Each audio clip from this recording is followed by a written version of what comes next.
Coucou les moldus, je suis très heureuse de vous retrouver pour une nouvelle vidéo. Aujourd'hui, j'ai le plaisir d'accueillir Eva. Coucou Eva, Coucou, comment vas-tu? ça va bien, je te remercie. Très, très contente, voilà, à l'idée de ce moment ensemble. Oui, alors j'ai rencontré Eva avec la magie des réseaux sociaux sur Instagram, parce qu'on œuvre un peu dans un domaine similaire, dans le sens qu'on a à cœur d'accompagner les femmes. Donc toi, tu es accompagnante au féminin. Mmh. Et ce que j'ai vraiment, aimé, c'est de découvrir que tu proposais des yoni-steam, Oui. d'accompagner les yoni-steam et ça, j'ai trouvé ça waouh! Je me suis dit: «Ah waouh!» Vraiment une formule, un service sur mesure, tu sais, qui devait te correspondre, de se dire qu'on peut accompagner une femme dans cette découverte-là du yoni steam et dans cette rituel et cet espace sacré que tu peux leur offrir. J'ai trouvé ça super, quoi. Mmh. Est-ce que tu veux partager un peu sur, ton parcours, sur ton quotidien ou te présenter un petit peu avant de commencer? Ouais, ouais, OK. Moi c'est Eva, je suis maman d'une petite fille de 4 ans et demi. Donc j'en parle souvent, quand je me présente, mais voilà, c'est parce qu'elle a été, importante dans mon cheminement et notamment dans ce cheminement voilà, dans toute la sphère, tout ce qui est féminin sacré, voilà, reconnexion au corps, reconnexion à son féminin, divin. Voilà, donc maman d'une petite fille de 4 ans avec qui on fait, l'instruction en famille. Mmh. Heu et voilà et puis aujourd'hui donc j'accompagne, les femmes sur un chemin de reconnexion, à elles-mêmes, à leur corps, à leur essence, hem et donc à travers, les soins énergétiques et aussi donc ce dont tu as parlé, le Yoni Steam. Mmh. Donc le Yoni Steam, je vais expliquer un petit peu ce que c'est parce que souvent quand j'en parle, les gens, Ouais. ne connaissent pas du tout. On entend souvent parler de l'œuf de Yoni, mais c'est vrai que le Yoni Steam, c'est encore, pas hyper répandu. En fait, ça consiste à s'asseoir, en fait, au-dessus d'un mélange, de plantes et d'eau et à recevoir la vapeur, directement sur la zone, périnéale Mmh. et du coup, donc ça va avoir, des vertus au niveau, physique. Donc ça peut accompagner, voilà, des soucis d'ordre gynécologique, des règles irrégulières, des règles douloureuses, le passage de la ménopause, enfin voilà, vraiment beaucoup de choses et ça vient aussi accompagner, l'aspect émotionnel, énergétique, voilà. La yoni, l'utérus, ce sont des zones qui contiennent en fait beaucoup de mémoire. Il peut y avoir des cristallisations, émotionnelles, énergétiques et c'est vrai que c'est hyper intéressant d'aller travailler cette sphère-là et voilà, le Yoni-Steam est une façon d'y travailler et voilà. C'est aussi un moyen de se reconnecter à cette partie de nous-mêmes qui, voilà, à se reconnecter à notre Yoni, qui est finalement un espace, avec lequel on se connecte pas forcément en dehors, d'une relation sexuelle, par exemple. Mmh. Donc voilà, c'est, Ouais, c'est très joli. Moi, j'ai découvert aussi, bah, suite ma période de prise de conscience et d'éveil, ça c'est vraiment venu aussi après la naissance de mon premier enfant et après la naissance de mon deuxième aussi, ça s'amplifie les prises de conscience et du coup, j'ai découvert la pratique du Yoni Steam que j'ai essayé toute seule, une fois suite à un examen gynécologique, qui s'était pas très bien passé et j'ai trouvé mmh, ça, franchement extraordinaire et c'est vrai ouais. que l'utérus et cette zone, c'est quand même une zone, quand tu parlais, je pensais au mot portail et des portails énergétiques. Ouais, Et complètement. des portails aussi d'ouverture, justement, tout ce qui était relié à la sexualité, donc la transformation de la sexualité aussi, enfin de l'accompagnement du féminin. Donc ça, c'est vrai que moi, sur mon chemin d'éveil, tu vois, j'ai été alignée aussi en tant que femme à reconnecter cette partie, ce féminin sacré aussi, dont tu parles, et cet équilibre un peu plus féminin, à conscientiser plus l'équilibre féminin-masculin. parce que le Mmh. masculin était très présent dans ma vie avant, il drivait tout ce que je faisais. Mmh. Mmh. Et tandis que là, ça commence à être un peu plus l'inverse. Et ce qui est très drôle dans mon parcours spirituel, tu vois, c'est que, par exemple, d'avoir les cheveux longs, c'est quelque chose que j'ai beaucoup eu de mal. Toute ma vie, j'ai énormément eu de mal à avoir les cheveux longs. Mais D'accord. depuis le Covid, là, je me dis, bon, j'ai pas envie d'aller chez le coiffeur et j'ai cette envie de les garder et j'ai pas cette envie d'aller de suite les couper comme j'avais avant.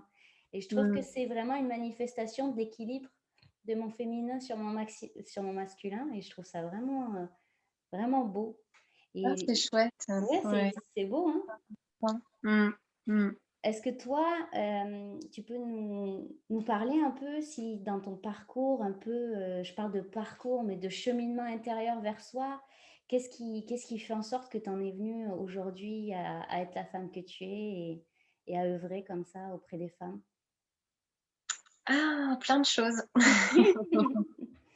Plein de choses, mais si on remonte, voilà, au tout début, au plus loin que je me souvienne, en fait, déjà toute petite, je me suis toujours sentie un petit peu différente et je me rappelle vraiment, bon, j'étais, vraiment le profil de la petite fille sage qui fait pas de bruit et cetera, mais en fait, j'étais beaucoup dans l'observation et je me rappelle, en fait, être observatrice de mon environnement, des gens que je rencontrais, voilà et heu et voilà, j'observais, je me sentais un petit peu différente et ce qui fait qu'en fait, enfin pratiquement, la grande majorité de ma vie en fait, je me calais en fait sur les autres. Je m'adaptais au profil que j'avais en face de moi. J'avais cette capacité à m'adapter, à capter, enfin voilà, je pense que j'ai eu de l'empathie très tôt Mmh. et ce qui me permettait de capter l'essence de la personne et de m'y aligner et en fait, voilà, comme ça, j'ai jamais été vraiment moi, finalement, pendant très, très longtemps. Mmh. Hem et donc ça m'a suivi mon adolescence, et je pense, jusqu'à même encore, pas très, très longtemps. Voilà, Mmh. c'est de toute façon, c'est un travail Ouais, c'est qui un cheminement, est vraiment, ouais.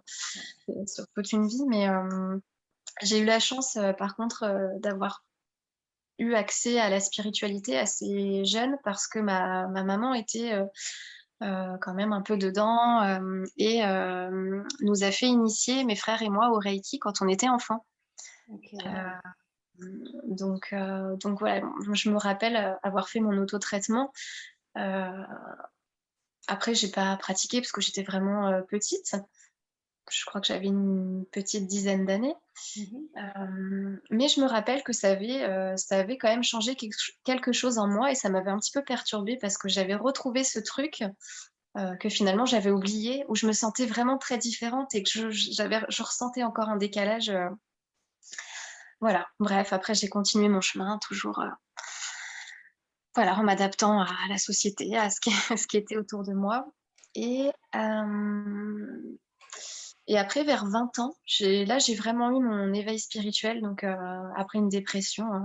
Souvent enfin, je pense que c'est pas systématique, mais c'est vrai que c'est parfois dans ces moments-là qu'il y a des grosses, prises de conscience et un éveil et ça a été mon cas. Du coup, voilà, j'étais pas bien dans ma vie, dans ma peau, et donc ma mère, m'a emmenée voir une énergéticienne. Hem alors, je me rappelle plus vraiment, ce qui s'est passé pendant ces séances. J'ai dû faire, 3-4 séances, mais je me rappelle qu'à chaque fois que je sortais de chez elle, j'étais, complètement shootée comme si j'avais fumé, tu vois? Et voilà et en fait, c'est venu, je pense, activer, un interrupteur chez moi, réactiver quelque chose et là, pouf!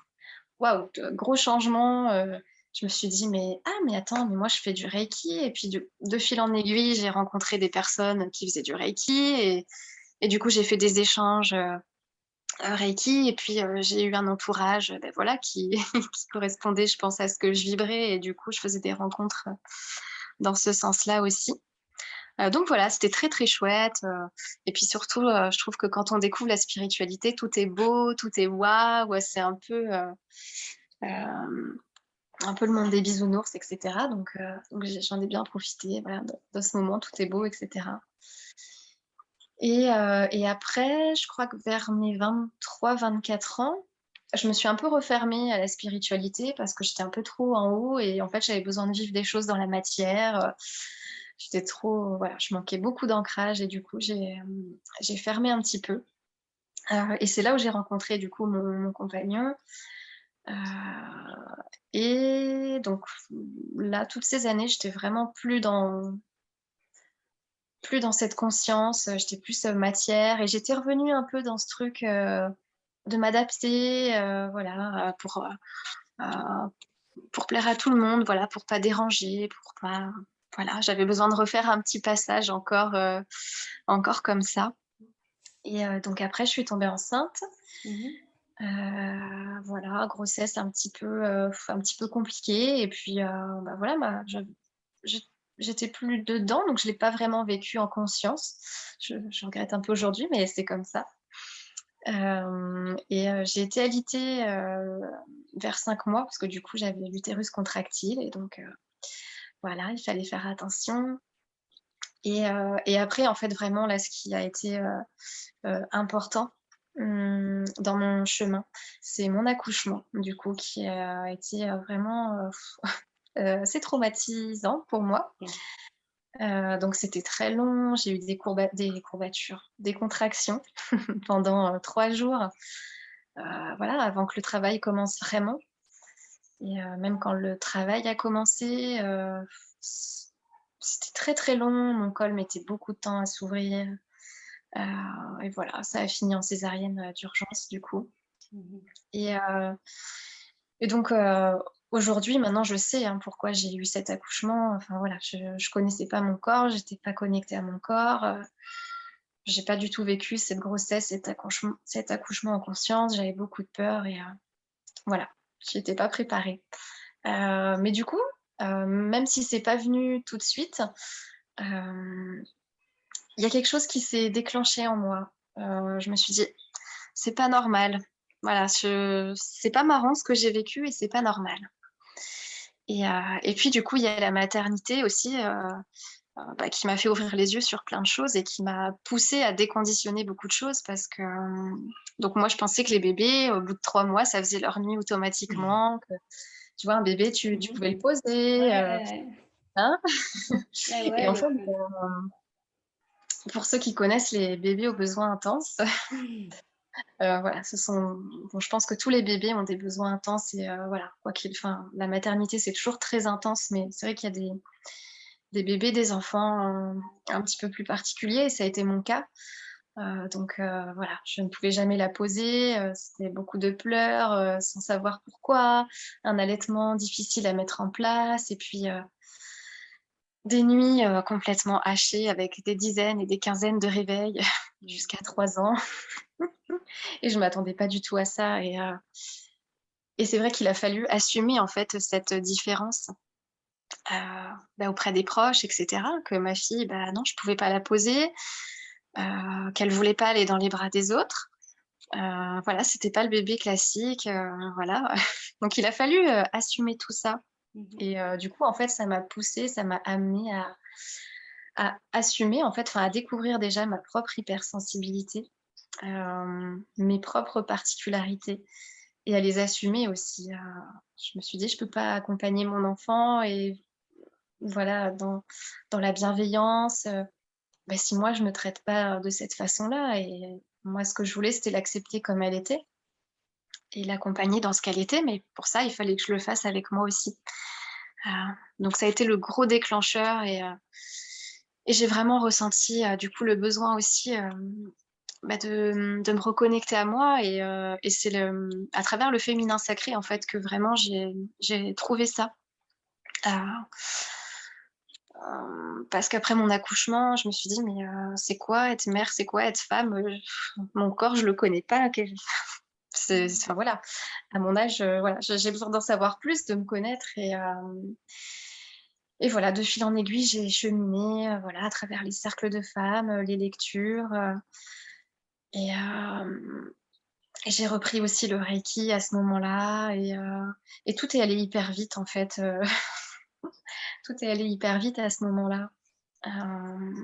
Et puis, Je crois au moment où ma fille a commencé à mieux dormir, donc ça a été vers ses 3 ans, parce que ça a été vraiment très, très intense, avant, donc voilà, j'avais pas trop la disponibilité non plus pour me former ou voilà, vraiment mon énergie Oui, était la dirigée priorité, ouais. vers ma fille et c'est vers ses 2 ans et demi, 3 ans qu'après suite à mon cheminement, personnel, que j'ai commencé à me former moi en fait, voilà, à l'accompagnement des femmes, au Yonistim, également. Mmh. Donc voilà et voilà ce qui m'a menée un petit peu là Mmh. et c'est vrai que le retour au corps en fait, a été très, très important, pour moi et Ouais. c'est là où que je me suis rendu compte qu'en fait, la 1re partie, vers mes 20 ans là, quand j'ai eu mon éveil spirituel, donc j'ai eu une ouverture de conscience, mais en fait, ce que je me rendais pas compte, c'est que je le matérialisais pas dans la matière et du coup, me connecter à mon corps, ça m'a permis, de matérialiser en fait, cette spiritualité, Mmh. heu, voilà et je voulais dire un autre truc aussi, et voilà et c'est pour ça aussi que j'ai à cœur, du coup, à mon tour, de pouvoir transmettre ça, parce que ça a été vraiment très, très fort dans mon cheminement et surtout en ce moment, je pense qu'il est vraiment, c'est vraiment important de revenir à soi. Hem, donc voilà, il y a plein de façons de le faire, mais c'est vrai que la voie du féminin sacré, du corps, c'est une voie qui permet ça, de voilà, de revenir à soi, se reconnecter à son âme en fait. Hem, voilà, d'incarner, réincarner sa puissance, retrouver sa créativité, son pouvoir intérieur. Je pense que Ouais. voilà, c'est important, en Mmh. ce moment. C'est vrai. Ouais, c'est très jo c'est un très joli parcours. Alors c'est sûr que, ben, je me reconnais beaucoup, hein, avec ton parcours parce que, ben, je pense que c'est un cadeau qu'on a les femmes justement de pouvoir accueillir, une âme, dans son corps, de pouvoir donner la vie, donner naissance et c'est fascinant parce que moi je suis accompagnante à la naissance.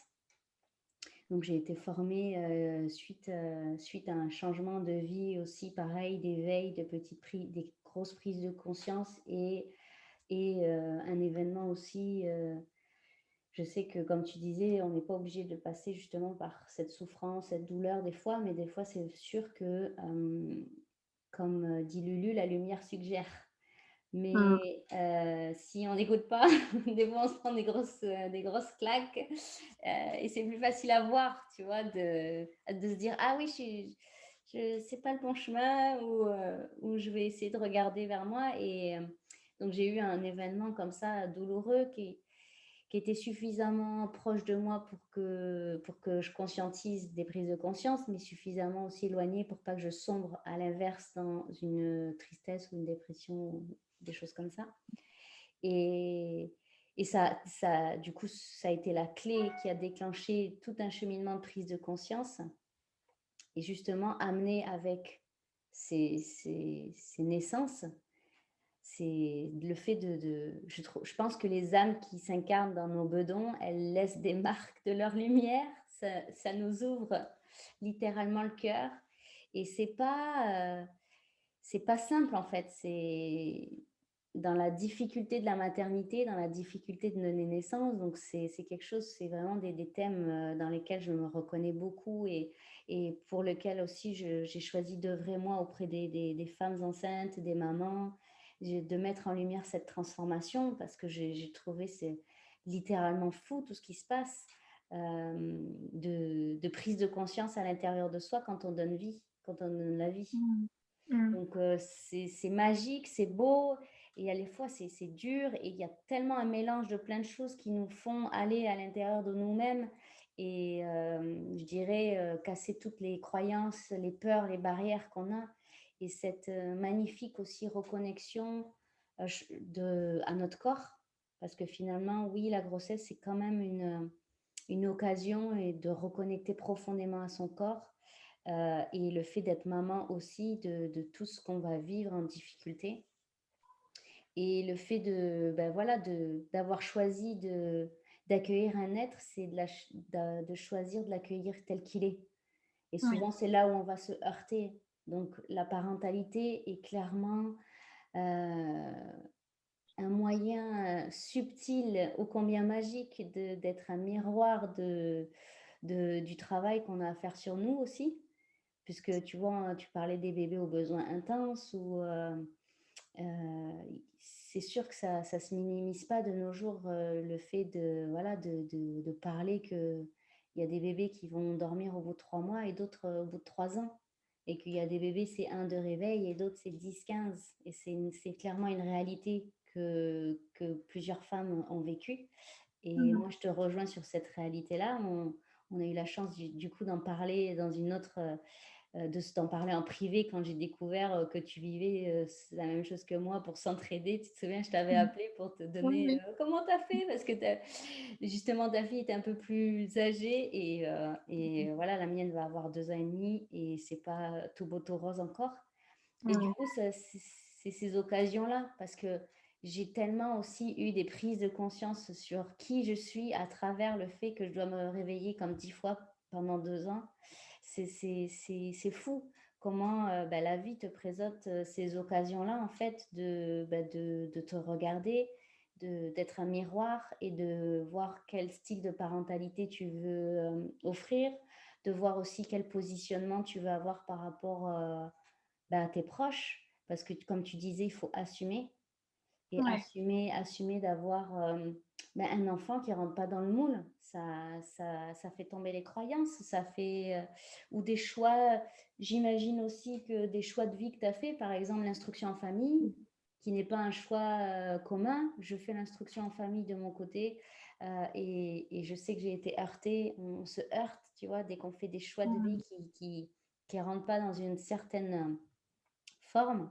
Et ce qui est fascinant, c'est que nos prises de conscience et l'éveil spirituel et ce cheminement intérieur, et bien, quand ils se concrétisent dans la matière et qu'on commence à faire des choix qui sont vraiment alignés, ben, on se rend compte que ça vient énormément perturber l'entourage, qu'il soit proche, éloigné, amis, mmh, famille, et on doit vraiment jongler avec je dirais qu'il faut ça demande une force et un courage intérieur de pouvoir se positionner par rapport bah, à sa famille et des fois je vois que, bah, toi, tu grandis en conscience et tu te retrouves et tu deviens tellement en harmonie avec qui tu es et tu faire ces choix-là et tu es quand même habité par le fait que je sais pas comment l'exprimer, tu as une certaine forme de tu peux pas changer l'autre. Donc tu ne peux pas forcer l'autre mmh. à ces prises de conscience, elles se font au rythme qu'elles se font et du coup, ça nous amène à se heurter, enfin à les heurter finalement sans le vouloir. Parce que finalement, c'est que si toi tu es sorti de ton personnage et que tu as commencé à faire des choix alignés avec ton cœur et que tu matérialises en faisant des choix pour toi, pour ton corps, pour tes enfants et que ça correspond pas au moule et à la vision du personnage des autres qui t'entourent, et ben ça va être un vrai challenge après de Ouais. jongler avec ça. Je sais pas toi, quotidiennement, comment tu vis un peu justement cette spiritualité ordinaire, mais c'est vraiment cette manière de conscientiser en fait tout ce que tu fais, de conscientiser que tu es une âme et que tu es incarné, que tu vis des expériences. Comment tu le vis par rapport, bah, c'est ça, aux choix que tu fais ou à ton quotidien, ou à tes proches, ton travail? Mmh, je crois que je le vis pas mal, au contraire, en fait. Je crois que je le vis bien parce que, en fait, je sens qu'enfin enfin, c'est un soulagement, en fait, plus qu'une difficulté. Enfin, en fait, je peux être moi. Enfin, je me connais. Enfin, enfin, c'est un soulagement aussi de savoir que je suis pas seule, donc en fait, je me sens beaucoup mieux aujourd'hui, même si je pense que ça m'a éloignée peut-être, ben, tu vois, tu changes d'entourage, hein, généralement, plus ou moins consciemment quand quand tu es plus dans cette conscience-là et c'est vrai que, bah, finalement mon entourage, moi aujourd'hui, enfin mon entourage amical en tout cas, bah, c'est des gens qui sont plutôt dans le même état d'esprit et qui nourrissent, un petit peu les mêmes aspirations, donc que ce soit au niveau de la parentalité, mais aussi de la spiritualité, enfin bien que, heu, tout aille ensemble. Après, au niveau familial, c'est vrai que c'est peut-être, là le domaine où du coup j'aurais peut-être plus de mal à m'afficher, à me montrer telle que je suis. Dans ces moments-là, je suis plus effacée parce que, c'est plus difficile de trouver ma place du coup. Mmh. Mais bon, ça vient faire travailler des choses et puis voilà. Ouais, moi, je trouve ça vraiment fascinant, dans mon quotidien, tu vois? Par rapport au fait de vivre, des éveils et des prises de conscience, de voir que, j'ai jamais autant été heureuse, Mmh mh. personnellement, parce que j'ose m'écouter, j'ose faire des choix alignés, voilà, en fait, j'ose, redéfinir tous les choix, pas en prenant conscience de qui je suis vraiment. Mmh. Et en faisant le plus attention à pas me laisser happer par des croyances que j'ai qui, par le passé, en fait, déterminaient ce que j'allais faire, Oui. que ce soit par rapport à notre éducation ou quoi. Et donc, j'ai jamais été aussi pleinement heureuse de pouvoir vivre ce que j'ai envie d'expérimenter, de manifester, de matérialiser. Et en même temps, cette forme de distance dont tu parlais, cette forme par rapport à la famille notamment, parce que les amis, oui, on va avoir tendance à redéfinir notre cercle d'amis. Naturellement, ça va se faire parce qu'on va re-questionner en fait pourquoi je suis amie avec cette personne. Est-ce que j'ai vraiment envie d'être amie avec cette personne? Et moi, j'ai appliqué ça sur tous les choix dans ma vie au quotidien, de me dire, OK, est-ce que j'ai vraiment envie de nourrir cette relation? Est-ce que cette relation me sert ou je suis juste perdue à essayer de faire semblant que, Mmh. que, que cette relation me correspond alors qu'elle ne me correspond pas du tout? Donc, au niveau amical, suite à des éveils, des prises de conscience, c'est facile. Et au niveau familial, c'est là où on fait naître des tensions et c'est là où ça devient vraiment beaucoup plus difficile de jongler. Et cette forme de distanciation, parce que des fois, tu vas choisir d'essayer peut-être de rentrer dans le conflit parce que tu vas essayer de convaincre, ou tu vas essayer plutôt d'être effacé et de faire profil bas, je dirais. Et tu vois, tu essayes de te positionner parce que tu essayes de te respecter, mais en même temps, tu sais que les autres te perçoivent d'une manière et qu'ils peuvent plus changer, ils veulent pas changer ta manière de percevoir. Ils peuvent pas concevoir que tu peux avoir évolué, je sais pas, en 3 4 ans, Mmh. aussi fortement changé. Ça rentre pas dans le moule, dans la manière de percevoir et ça vient vraiment perturber. Et tu vois, il y a une distorsion vraiment d'être aussi heureuse, mais d'être, fondamentalement incomprise par toute ta famille Mmh. et tu Mmh. sais, c'est drôle parce que finalement, quand tu répondais aux attentes des personnes qui t'aiment, tout se passait bien, machin, mais toi intérieurement, ton cœur, il faisait Ouais, et quand ouais. tu choisis de renouer contact avec ton cœur et que waouh, tu es tellement aligné et là, les Ouais. relations sont chaotiques, c'est problématique. Je sais pas, ça te fait ça, tu as ce sentiment-là? Ça peut être aussi dans ton couple, je sais pas, parce qu'au niveau du couple, n'en parlons pas. C'est encore une autre histoire, ouais. Ouais, on peut en parler justement du couple, mais parce que c'est vraiment quelque chose d'incroyable, mais je sais pas, au niveau de la famille, je Mmh. sais pas si tu ressens ça? Si, si, si, ça peut. Hem et c'est pas évident et je crois qu'il y a tout un cheminement, à ce sujet, que ce soit pour soi ou pour l'autre et je pense que c'est vraiment, comment dire? Bah, comme enfin, quelque chose pour nous amener aussi à trouver, tu vois, le juste milieu, le juste alignement, trouver sa place, en fait, au sein de cette famille qui n'est pas du tout, qui n'adhère pas forcément à voilà, Mmh. à ce qu'on vit ou à ce qu'on partage ou, voilà, ce à quoi on aspire et d'un côté, je pense que c'est pas par hasard qu'on soit dans cette famille-là et qu'eux, ils soient face à une personne comme ça, un peu bizarre Un peu Heu, bizarre. voilà, je pense que c'est important aussi, sur leur chemin. Ouais. Hem, voilà, après, j'ai pas vraiment d'éléments à apporter parce que c'est vrai que c'est un chemin sur lequel je suis que j'ai pas dépassé encore donc voilà. Mais Et par et rapport après c'est à ton couple?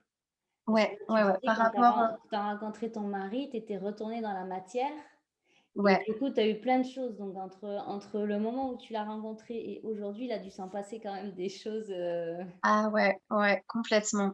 Complètement et voilà, je pense que j'ai de la chance parce qu'il est quand même très ouvert et il s'adapte bien. Parce que c'est vrai que je pense qu'entre la personne qu'il a en face de lui aujourd'hui et la personne qu'il a rencontrée, donc il y a 7, 8 ans, ben, enfin moi j'ai l'impression qu'avant c'était quelqu'un d'autre, quoi. Donc mmh c'est vrai que c'est pas évident pour lui, bah, de voir tous ces changements et c'est vrai que moi j'ai besoin de beaucoup partager aussi, tout ce que je vis intérieurement, tu vois? Je peux aller lui parler d'Atlantide, de fées, de dragons et bon, je vois qu'il est ouvert, mais c'est vrai que c'est pas c'est pas évident non plus et même par rapport à voilà, à tout ce qui se passe en ce moment, moi c'est vrai que j'ai un positionnement très clair et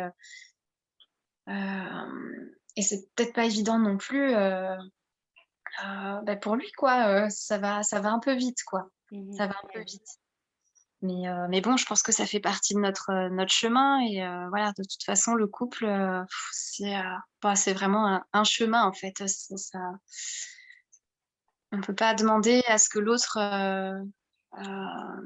bah, reste, tel qu'il a été, lorsqu'on l'a rencontré, lorsqu'on l'a connu ou qu'il soit tel qu'on aurait envie qu'il soit. Donc c'est vrai que c'est toujours des ajustements et voilà, des fois ça s'ajuste bien et puis des fois non, mais c'est vrai que c'est voilà, c'est comme ça, c'est OK aussi, c'est Mmh. avant d'être un couple, c'est vrai qu'il y a 2 entités différentes, 2 personnes différentes, donc voilà, pour l'instant, ça va, on arrive à à trouver à peu près l'équilibre, mais c'est vrai que c'est pas évident, ouais. Mmh. Oui, mais je pense que c'est bien d'en parler et d'être transparente, par rapport à ce sujet-là parce que quand on vit un éveil spirituel et qu'on ose, voilà, on il y a une redéfinition de chaque chose de notre Ouais. quotidien, donc forcément, si tu étais en couple, c'est impacté. Alors, moi, j'étais mariée, heu, j'avais déjà mon premier enfant. Ça faisait, 12 ans qu'on était ensemble à peu près, tu vois? Donc moi aussi, j'ai changé, du tout au tout, ces dernières années et suite à toutes ces prises de conscience et c'est vrai que, bah, au début, tu vois, moi, dans la manière d'approcher les choses, j'ai laissé le temps quand même. Je me dis: «Oh, j'ai Mmh. pas cherché à forcer ou quoi». Mais j'ai senti quand même que dans la dernière année là, 2020-2021, puis après suite à la naissance aussi de notre fille, ça commençait quand même à pousser un peu plus, tu vois? Mmh. Et là, c'était un peu plus, c'était un peu plus vital et de me dire que, ben, là, il faut vraiment choisir, faut décider de la manière dont on continue notre cheminement et je comprendrais très bien qu'on on chemine pas ensemble parce qu'on pouvait pas, on peut pas anticiper que quelqu'un, puisse changer et s'éveiller comme ça, se transformer et aspirer à une toute autre forme de vie. Donc Mmh. lâcher tout le côté, heu, planification de vie, de gens moulés, diplômés, de s'enrichir, tu vois? D'une forme de Mmh. consommation, tu sais? Enfin voilà, je te fais pas la peinture Mmh. de la société, quoi. Ouais, ouais. Quand tu es sur un des 2, il y en a un qui sort de ce cheminement-là, forcément l'autre il est un peu voilà, il a beaucoup de difficultés et c'est une réalité, voilà, de savoir, OK, comment tu choisis de balancer les choses. Moi, je l'ai vu qu'il s'est transformé malgré lui de toute façon, à mes côtés et que ça s'est Mmh. fait aussi naturellement et que je lui ai quand même aussi, pas imposé, mais, comme je sentais une urgence dans les 2 dernières années, une urgence bah, d'être vraiment qui je suis et de s'aligner avec des nouveaux choix ou quoi, forcément j'ai incité quoi. Parce que moi je pouvais plus vivre de la manière dont on Mmh. vivait et je voulais bien être patiente et faire tout ce que je pouvais. Je pouvais pas non plus attendre des années ou tu vois? Cette ambiguïté de se respecter dans cet éveil-là et d'accepter ce chemin initiatique de couple. Mmh. Parce que justement, oui, comme tu disais, c'est tout un chemin en soi d'être en couple.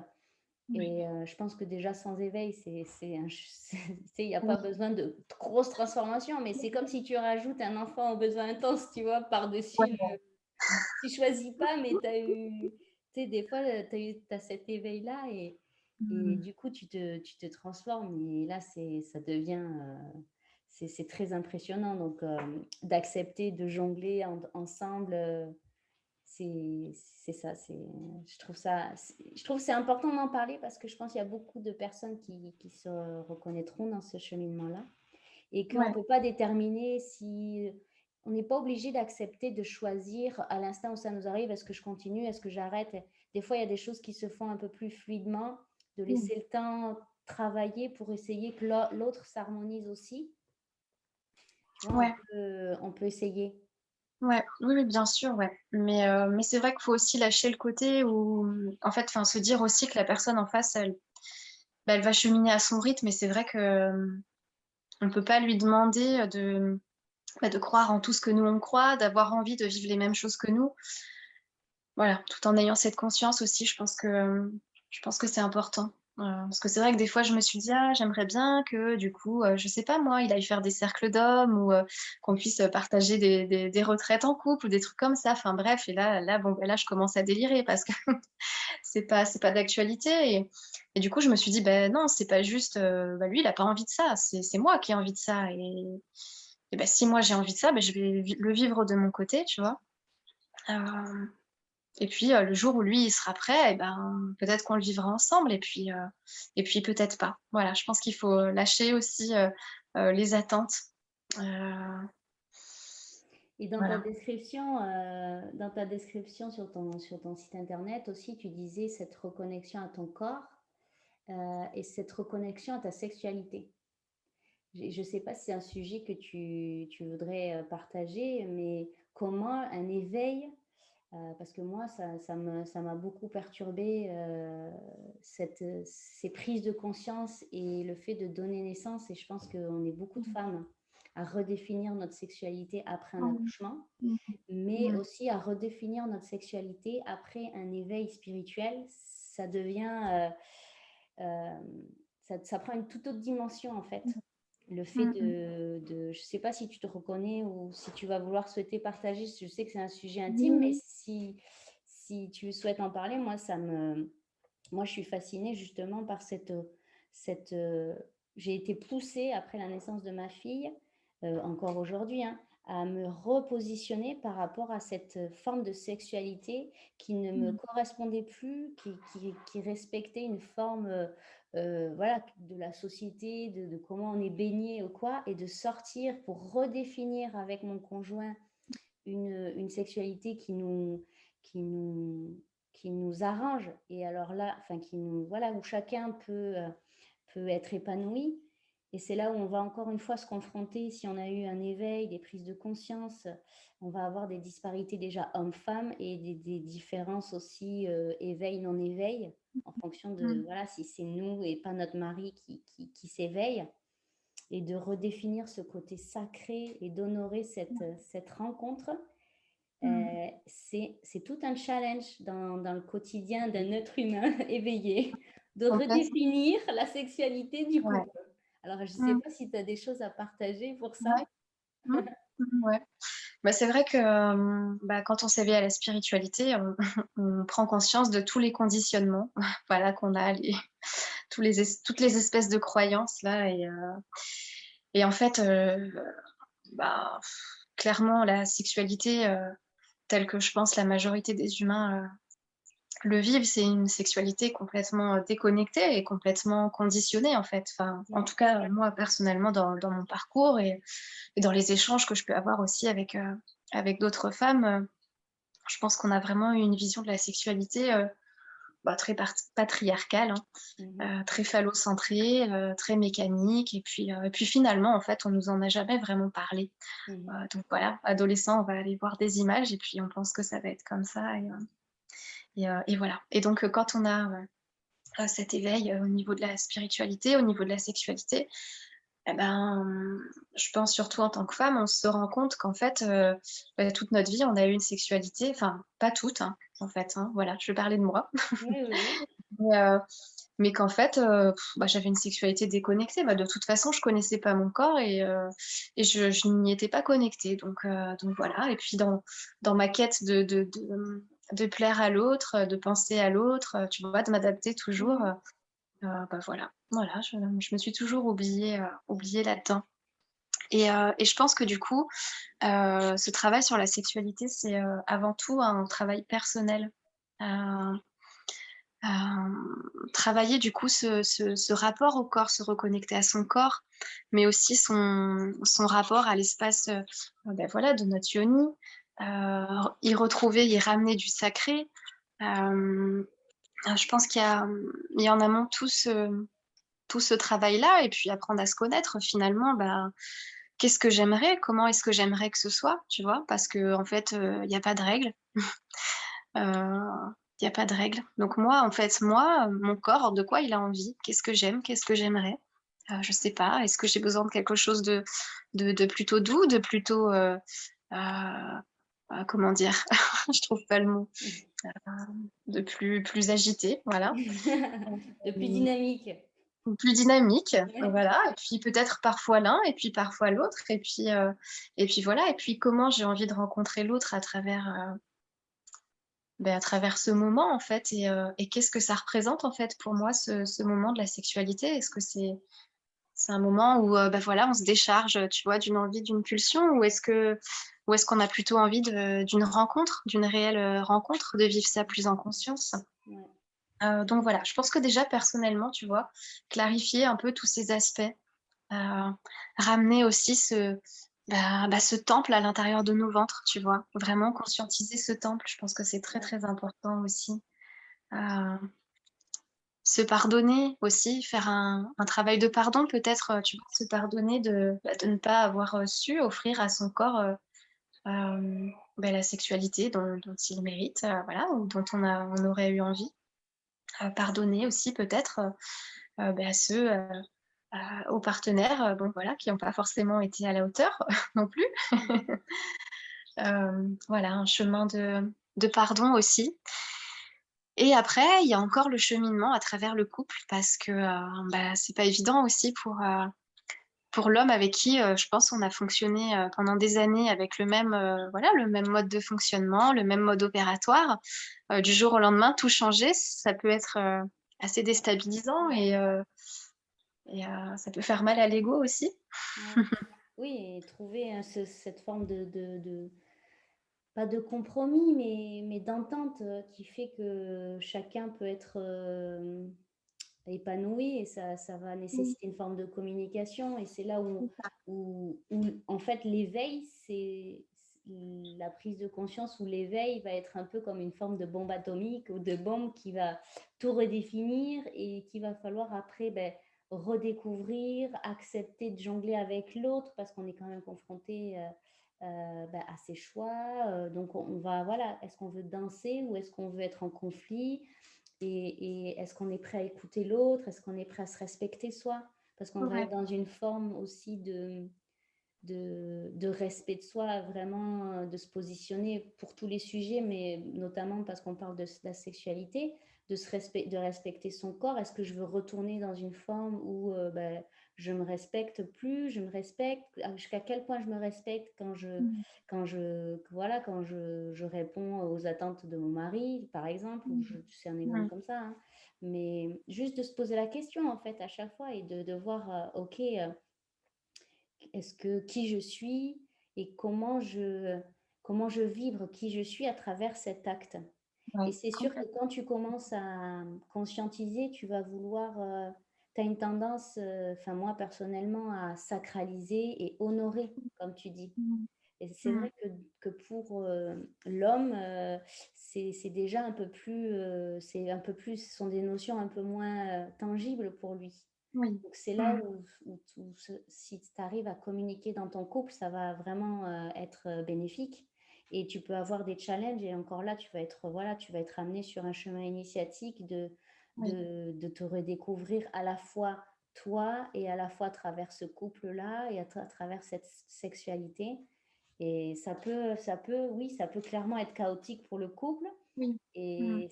mais aussi je sais que, bah, tu vois, Mallory Malmasson, je sais pas si Mmh. tu as vu, elle a écrit un livre sur la sexualité sacrée Oui, oui, oui, oui, je l'ai lu, ouais. Je et l'ai à la maison. Mmh. c'est un des rares que j'ai trouvé moi quand je me suis informée sur ce sujet-là et tu vois, elle a été avec tout son cœur à tu sais, Mmh.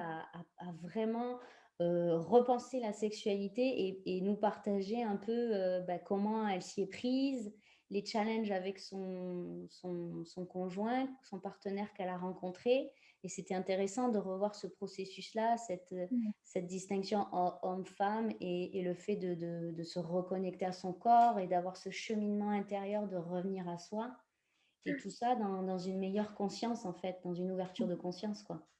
Mmh. Mmh mh. Et oui, ouais. Ouais, ouais, c'est ça et puis après, oui, comme tu l'as exprimé tout à l'heure, bah, voilà, ça demande de la communication, des réajustements. Voilà, des prises de conscience aussi parce que on a des énergies, différentes. L'énergie masculine n'a pas forcément les mêmes besoins que l'énergie féminine et voilà, conscientiser tout ça aussi, ça permet de pouvoir comprendre l'autre aussi, heu et voilà, cheminer avec tout ça. Mais c'est vrai que la sexualité, c'est tout un chemin aussi. Mmh. Ouais. Vraiment, c'est passionnant aussi. Et si on voulait finir un peu, sur une note, de spiritualité ordinaire et d'éveil, en ce moment, on est dans une période où voilà, il y a beaucoup de personnes qui sont invitées, par tout ce qui se passe, en ce moment à se reconnecter à leur corps, à leur cœur surtout, à faire des choix en conscience. Quels seraient tes conseils ou tes mots pour les gens qui nous regardent et qui se reconnaîtront dans ton parcours Alors mon conseil, ce serait vraiment, hem, parce que je pense que dans la spiritualité, on peut avoir tendance à faire ça, à aller chercher à l'extérieur. Tu vois, comme on nous a toujours appris, Mmh. heu, à écouter le maître, la maîtresse, parce que lui, il sait et du coup, s'en remettre toujours à l'extérieur et moi, je pense que là, vraiment, ce qui est important et ce que je souhaite transmettre aussi à travers, mes soins, hem, c'est vraiment, accompagner les personnes à retrouver leur pouvoir intérieur et leur capacité d'auto-guérison, en fait. Ne pas toujours aller, tu vois, écouter, ou les paroles d'un tel ou d'un tel parce que, voilà, il a des milliers d'abonnés ou parce que, voilà, mais vraiment revenir à l'intérieur de soi et revenir à sa guidance intérieure. Et vraiment retrouver ce pouvoir intérieur, cette capacité d'auto-guérison, de guidance intérieure aussi, parce que c'est vrai qu'on écoute, souvent les guidances, des uns, des autres, à droite, à gauche, les channelings de machin et machin. Mais en fait, voilà, il y a tout en nous, en chacun, et donc voilà, c'était un long Non, conseil, mais vraiment, c'est revenir à l'intérieur et ne pas toujours chercher les réponses à l'extérieur, mais s'entraîner toujours à essayer de savoir, qu'est-ce qui se passe à l'intérieur et quelle est ma réponse intérieure? Quelle est ma guidance? Voilà, je pense que c'est important. oui. Et sur ça aussi, je rajouterais, moi, personnellement, de se faire confiance beaucoup. Parce que finalement, Ouais, hem, on a toute cette guidance-là, mais on la veut toujours d'une certaine manière pour nous, en fonction de justement ce que les autres envoient. Et oui, tu vois, moi, j'ai ce cheminement-là de me dire, bah, tu sais quoi, je sais pas, moi, je reçois rien à propos de ça et c'est que voilà, c'est que moi, ça m'impacte pas de cette manière-là et que si j'ai envie de me connecter pour recevoir quelque chose par rapport à ça, j'ai envie de le faire. Mais si j'ai même pas l'idée de le faire, c'est que ça me mmh, traversait pas l'esprit. tu sais, c'était pas pour moi et de se faire confiance, tu vois, d'accepter que ce soit que notre âme, elle ait cette manière de fonctionner là et non une autre Mmh. qui est plus tangible, qu'on voit dans la matière chez quelqu'un d'autre et qu'on voudrait avoir parce que là, on se reflète avec l'extérieur et Mmh. d'accepter de se faire confiance que les choses sont ainsi et d'accepter aussi que tu pas la réponse immédiatement. Oui. D'accepter que tu aies besoin de temps pour justement, nourrir cette confiance et recevoir cette guidance. Le temps et la confiance, on les sous-estime, énormément Mmh. en fait dans notre cheminement, au quotidien, alors que c'est fondamental à chaque fois de se ramener à son intérieur en faisant confiance et en se disant: «OK, on a le temps aussi de nourrir, cette idée qui est là, qu'on sait qu'elle est là, qu'on n'arrive pas à percevoir encore, mais qu'on lui laisse l'espace de tout nous traverser en fait». Mmh. Et ça peut être des choses toutes simples dans l'auto-guérison, tu disais, tu vois, ça peut être tout simple de penser à des plantes Oui. ou à parler à telle personne. Enfin, moi, je regarde euh, quand j'allais pas très bien pour le sommeil, parce que je me réveillais 15 fois et tout ça, j'ai eu l'idée de t'appeler, tu vois, juste pour Mmh. parler à un autre être humain, Mmh. de partager Mmh. quelque chose comme quoi ben, on n'est pas seul et que ça quand même, ça aide. Ouais. Et ça, c'était une guidance, tu vois, de se dire: «Ah, j'ai Mais l'idée de complètement. m'appeler» et c'est tout bête, hein, mais tu Mais vois, oui. c'est rien d'extraordinaire et pourtant ça part d'une écoute, d'une idée et de suivre son idée, d'oser respecter son idée et de se faire confiance et de se donner le temps. Ouais. Mmh. Ah mais oui, complètement. Et moi, tu vois, dans ce que tu partages, il y a, sur le site de Lulumineuse, il y a plein de choses à ce sujet-là aussi et moi, ça m'a beaucoup apporté, sur, bah, ma reconnexion à ma guidance intérieure où elle dit justement, bah, tu vois, quand tu as l'idée de faire un truc, bah, oui, bah, c'est ta guidance, en fait. Après, quand tu commences à te poser des questions: «Oui, mais machin», bah, là, c'est le mental et là, tu es en train de complètement, casser le truc. Mais en fait, des guidances, des intuitions, on en a toute la journée, en fait. Ouais. Ah oui, c'est Mais fou. c'est un cheminement aussi. Exactement, exactement. Bah, je te remercie beaucoup pour ton Merci à toi. partage à cœur ouvert. C'était super intéressant, tu vois, parce que ça nous a permis d'explorer des facettes plus féminines aussi, notamment avec la naissance et le couple, la sexualité. C'est vraiment chouette d'éclairer ces parties de nos vies-là avec notre conscience. Donc, merci beaucoup voilà, d'avoir accepté cette invitation. J'espère que ça aidera certains d'entre vous qui sont en train de s'éveiller en ce moment, voilà, de vous reconnaître dans tous ces partages de personnes lambda, des petits colibris comme Eva, comme moi, et qui avons juste à cœur d'échanger, de partager et de normaliser un peu la spiritualité et de voir que ben, les choses sont hyper simples en fait et que tout part du cœur, tout part de nos idées et qu'il suffit voilà, d'une volonté de se faire confiance et de suivre ses aspirations en fait. Donc, je te dis bye bye Oui. À et très bientôt. on se revoit plus tard. Bye. Mmh. Bye.